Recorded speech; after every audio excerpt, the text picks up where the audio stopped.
Seat belt போடுங்க தம்பி. Taxi எல்லாம் ஓட்டுறீங்க, பாதுகாப்பாக இருக்க வேண்டாமா? போடுங்க போடுங்க. டாக்ஸி ஓட்டுற தம்பி அலட்சியமாக இருக்காதீங்க, போட்டுக்க கையோட. இந்த மாதிரி இடங்கள்ல வரிசையாக வாங்க, வரிசையாக வாங்க. ஒரு குழந்தைக்கே சீட் பெல்ட் போட்டு பாருங்க, நல்ல விஷயம்.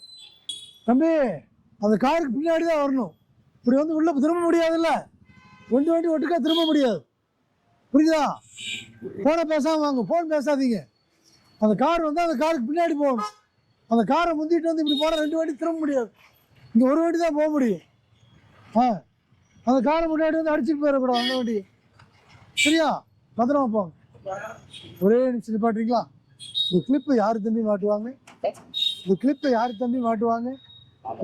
ஒரு நொடி ஆகுதான். எவ்வளோ சின்ன வேலை. ஒரு குழியில் விழுந்தீங்கன்னா எத்தனை குழி மாடு இருக்குது. ஒரு குழியில் விழுந்தீங்கன்னா உங்கள் தலைக்கு வசம் கீழே விழுந்துடும், உங்கள் தலை அடிபட்டுரும். யாரும் உங்கள் வீட்டை காப்பாற்றுவாங்கன்னு மனசில் வச்சுக்கோங்க. இந்த கிளிப்பை மாட்டாமல் வண்டி ஓட்டாதீங்க, சரியா? வாழ்த்துக்கள், உங்கள் பையனை இனிமே அமையட்டும்.